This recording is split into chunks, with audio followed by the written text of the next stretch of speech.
تلنگانہ کے RTC ملازمین کے لیے خوشخبری ہے۔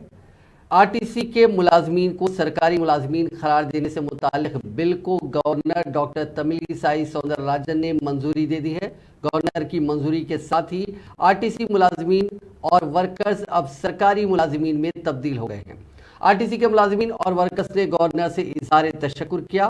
یہاں یہ ذکر بھیجا نہ ہوگا کہ تلنگانہ حکومت نے اسٹیٹ روڈ ٹرانسپورٹ کارپوریشن کے ملازمین کو سرکاری ملازمین کا درجہ دینے کا اعلان کرتے ہوئے قانون ساز اسمبلی اور کونسل میں بل منظور کیا تھا۔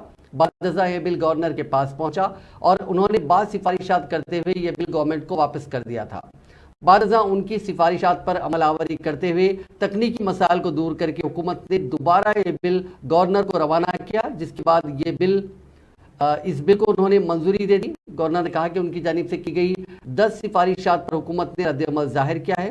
بل کی منظوری کے بعد 43,373 RTC ملازمین اب سرکاری ملازمین بن گئے ہیں۔